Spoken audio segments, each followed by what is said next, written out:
Desde o plano cruzado, aprendi a diferenciar o economista formulador do gestor. São características diferentes. O sujeito pode ser um gênio da formulação, pode ser um intelectual de peso, não tem nada a ver com gestão. Gestão é um outro bicho. É a capacidade de você andar em várias frentes simultaneamente, a capacidade de comandar, a capacidade de fazer cobranças, a capacidade de liderar grupos, a rapidez para tomar decisões. São características totalmente distintas.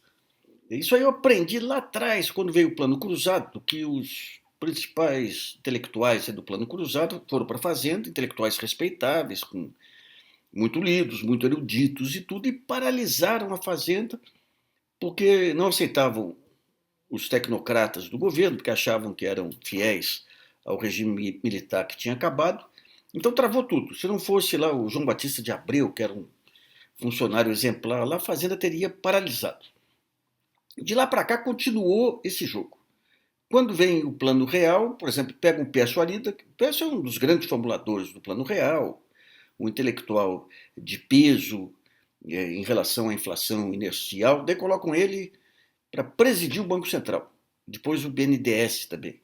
No Banco Central ele era incapaz de cumprir uma agenda de reuniões. Por exemplo, eu tenho 5 reuniões durante o dia, eu tenho que ter tanto tempo aí para ir para outra reunião, não dava conta, paralisou tudo, porque não é o feitio dele.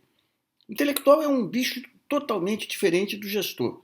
Em alguns casos, você tem intelectuais que são bons gestores também, sabem formular, mas é muito raro. Ao longo de todo o plano cruzado, você tinha essas questões. O próprio André Lara, aí, quando.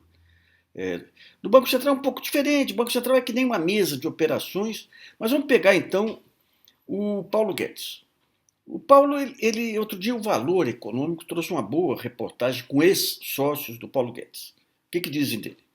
Que um craque em termos de formulação, um grande intelectual, um sujeito que previu, acertou os principais movimentos da economia desde o Plano Cruzado, mostrou que o Plano Cruzado ia dar errado, apostou que o real ia dar certo, previu a crise do câmbio de 99, um craque nessa posição. E como gestor, um desastre.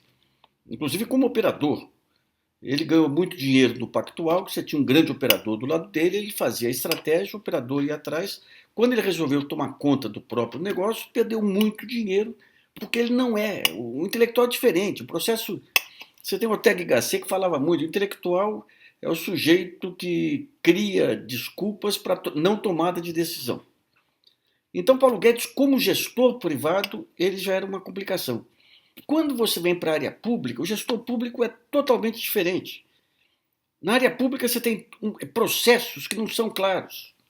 Vamos pegar grandes gestores privados, Alcides Tápias, foi um grande executivo do Bradesco. No Bradesco ele dava uma ordem, vinha até a base, vinha sem problema, rapidamente.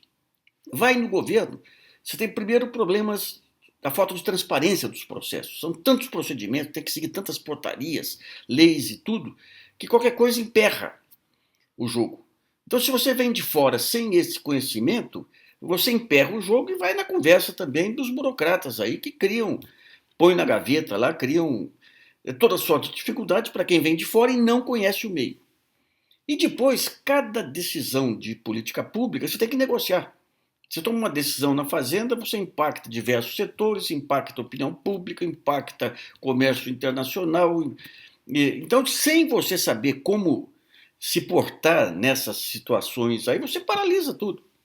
O Paulo Guedes não tem conhecimento de gestão e não tem nenhum conhecimento, nenhuma acessibilidade para essa questão de políticas públicas. Por exemplo, declara que o Banco do Brasil podia fundir com o Bank of America. Uma declaração besta. E, além disso, comprometendo as relações do governo Bolsonaro com o seu principal financiador, que foi o agronegócio. Daí faz declarações contra o Congresso, aí como se não vamos negociar mais. Não existe isso.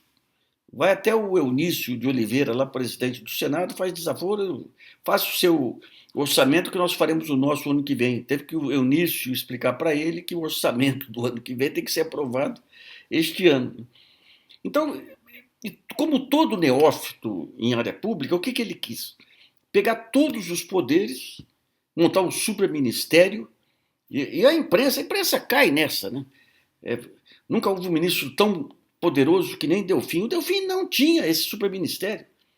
O poder do Delfim decorria da liderança dele sobre fazenda, sobre Banco Central, sobre planejamento, sobre agricultura, mas não tinha um superministério.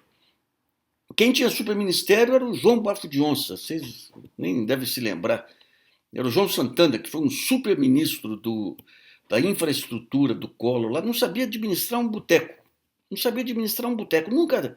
Então ele tinha aquela baita estrutura, tudo parado, porque não sabia administrar.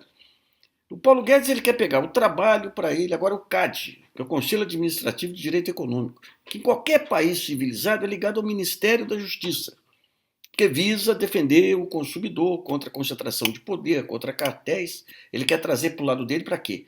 Para mostrar poder e ele poder intimidar, pela demonstração de poder, as críticas que possa sofrer. Então, a única característica do Paulo Guedes que encantou o Bolsonaro, porque é da mesma natureza, é essa grosseria dele. Esse negócio de falar o que pensa aí, sem ter nenhuma forma de filtro. Né? Isso aí para o gestor também é um horror. É um horror. Para a opinião pública, a entrevista que ele deu lá para a coletiva, que ele afronta a jornalista que perguntou de Mercosul.